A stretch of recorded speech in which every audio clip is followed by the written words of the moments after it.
दोस्तों आज हम बात करेंगे कि हमारे मशरूम बैग की प्लास्टिक हमें कब फाड़नी है। यह सवाल काफी लोगों ने पूछा, काफी लोगों को इस टॉपिक के ऊपर डाउट था कि प्लास्टिक बैग एग्जैक्टली कब फाड़नी है। तो इसी टॉपिक को आज हम डिटेल में समझते हैं। इसका कोई एक एग्जैक्ट आंसर नहीं है दोस्तों कि 21वें दिन पे फाड़ना है, 30वें दिन पे फाड़ना है, 35वें दिन पे फाड़ना है, ऐसा कोई एग्जैक्ट आंसर नहीं है। हमारी मशरूम की बैग जिस तरीके से रिस्पॉन्ड कर रही है, जिस तरीके से हम इन्वायरमेंटल कंडीशन मेंटेन कर रहे हैं और जब फाड़नी है उस तरीके से वो ऑटोमेटिक हमें सिग्नल्स दे देती है। हमें समझना है, मशरूम को समझना है, मशरूम के प्लास्टिक के बैग को समझना है और जिस तरीके से जब जरूरत है तभी हमें प्लास्टिक फाड़नी है। तो मैं एक आइडियल वे बताता हूं सबसे पहले कि किस तरीके से चीजें होती है और कब हमें मशरूम की प्लास्टिक की बैग फाड़नी होती है। हमारा इंक्यूबेशन पीरियड होता है 20 दिन का। काफी वीडियो में हमने ये कवर किया है कि हमारे मशरूम बैग्स का जो एक इंक्यूबेशन पीरियड होता है वो डे 1 से डे 20 20 दिन का होता है। उसके बाद हमने जो कॉटन्स लगाए होते हैं वो कॉटन्स रिमूव करने होते हैं और कॉटन्स निकालने के बाद हमें हमारे शेड में फ्रेश एयर देनी होती है। टेम्परेचर, ह्यूमिडिटी, फ्रेश एयर, ये तीनों चीजें हमें अच्छे से मेंटेन करना होता है। जब आप आपके शेड में फ्रेश एयर देना शुरू करते हो तो फ्रेश एयर देने के बाद आपके माइसिलियम को फ्रेश एयर ऑक्सीजन लगने के बाद छोटे छोटे पिनहेड्स आना शुरू होते हैं। कहां से? जहां से आपने कॉटन रिमूव किया है वहां से फ्रेश एयर आपके बेड में लगना शुरू होता है और वहां से छोटे छोटे पिनहेड्स आना शुरू होते हैं। वहां से आपका पहला क्रॉप आता है। 30 दिन के पहले आपको पहला क्रॉप मिलना शुरू हो जाता है। इस प्रकार आपका पहला क्रॉप आएगा, दूसरा क्रॉप आएगा, तीसरा क्रॉप भी प्लास्टिक से ही आ सकता है।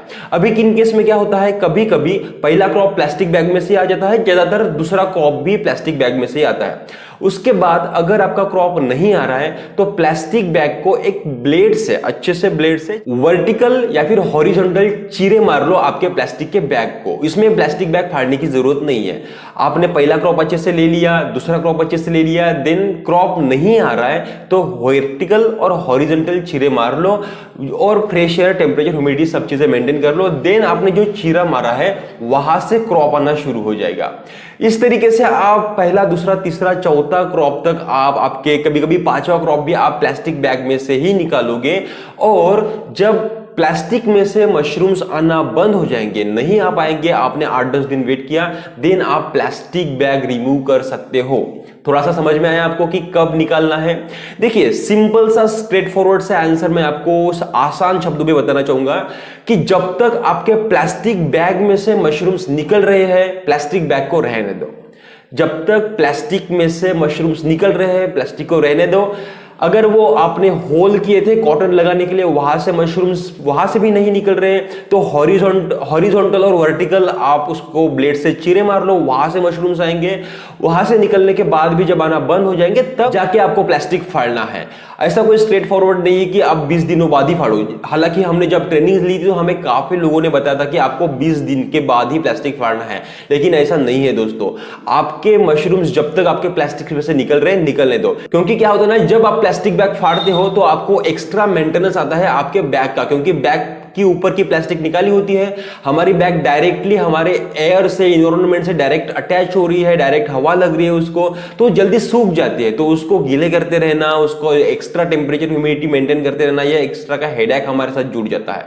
इसलिए जितने क्रॉप्स हो सके वो उतने क्रॉप हमें प्लास्टिक के साथ ही निकालना है। प्लास्टिक है ऊपर से यानी कि कवर है तो हमारी बैग सेफ है, अंदर माइसिलियम सेफ है, मशरूम्स निकलेगा, मशरूम्स तोड़ेंगे, मार्केट में बेचेंगे। So simple. आशा करता हूं आपको आंसर मिल चुका होगा। फिर भी मैं एक बार रिपीट करता हूं कि जितने क्रॉप आपके प्लास्टिक बैग में से निकल रहे हैं उतने क्रॉप प्लास्टिक बैग में से लो। जब क्रॉप आना बंद हो जाएगा तो आप हॉरिजॉन्टल और वर्टिकल आप उसको ब्लेड से चीरे मारो ताकि वहां से क्रॉप आ जाएगा, ऑक्सीजन मिलेगा तो क्रॉप आ जाएगा। उसके बाद भी जब क्रॉप आना बंद हो जाए तो फिर आप प्लास्टिक बैग रिमूव कर सकते हो। इस तरीके से कम 5, 6, 7 आप क्रॉप ले सकते हो। हम जितने मर्जी चाहे उतने क्रॉप लेते हैं। जब हमारे मशरूम के बेड में सेल्यूलोज है और माइसिलियम भी अच्छा है तो हम क्रॉप लेते रहते हैं। उसके बाद भी आपका समझो मशरूम बैग में से आपने प्लास्टिक फाड़ दी, मशरूम बैग में से क्रॉप आना आ गया और फिर नहीं आ रहा है कुछ दिनों बाद, तो उसके बाद स्क्रबिंग करनी पड़ती है। 1-1 इंच की लेयर ऊपर की निकाल लो, तो उसके बाद फिर अंदर का माइसेलियम बाहर आ जाता है, ऑक्सीजन के साथ एक्सपोजर हो जाता है और फिर से अंदर से जो माइसेलियम है उसके साथ नए मशरूम के पिनहेड आना शुरू हो जाते हैं। तो इस तरीके से आप 7-8 भी क्रॉप ले सकते हो। एक कंडीशन ये भी हो सकती है दोस्तों कि जिसको हम वर्स्ट कंडीशन बोलेंगे, आपके बैग का इंक्यूबेशन पीरियद खत्म हो चुका, 20 दिन हो चुके, आपने कॉटन निकाल लिया, फ्रेश एयर देना शुरू कर दिया, लेकिन 8 दिन वेट किया, 10 दिन वेट किया, कोई क्रॉप नहीं आया। दिन आपने वर्टिकल हॉरिजॉन्टल कुछ चिरे मार लिए ब्लेड से और आपने और 8-10 दिन वेट किया, फिर भी आपका क्रॉप नहीं आया। 40 दिन हो गए, 45 डेज हो गए, तो उसके बाद आपको प्लास्टिक रिमूव करना ही है प्लास्टिक, क्योंकि उसमें वेट करने की जरूरत नहीं होती है, क्योंकि आपका जो मशरूम का बेड है, बैग है, वो प्रॉपर तरीके से रिस्पॉन्ड नहीं कर रही है इन्वायरमेंटल कंडीशन से, वो प्लास्टिक से बाहर नहीं आ रहा है। तो इस केस में आप प्लास्टिक बैग फाड़ दो और उसको टेम्परेचर ह्यूमिडिटी मेंटेन करो और वहां से भी बाद में पिनहेड्स आना धीरे धीरे शुरू हो जाएंगे। तो सारी कंडीशन, सारी चीजें लगभग मैंने कवर कर ली है। आशा करता हूं आप लोगों को समझ में आ चुकी होंगी। इस तरीके के कंप्लीट टेक्निकल नॉलेज के लिए हमारे यूट्यूब चैनल को फॉलो करो। अगर आप कंप्लीटली नए हो और आपको ट्रेनिंग चाहिए मशरूम सोल्स्टर एंड मिल्की मशरूम कल्टीवेशन की, तो आप हमें कॉल या व्हाट्सएप कर सकते हो। और आपके कोई सवाल डाउट हो तो वो भी हमें कमेंट सेक्शन में या फिर हमारे व्हाट्सएप पे पूछ सकते हो। हम आपके हर सवाल और डाउट को हमारे यूट्यूब चैनल के जरिए, वीडियोस के जरिए कवर करने की पूरी कोशिश करेंगे। वीडियो पूरा देखने के लिए आप सभी लोगों का बहुत बहुत धन्यवाद।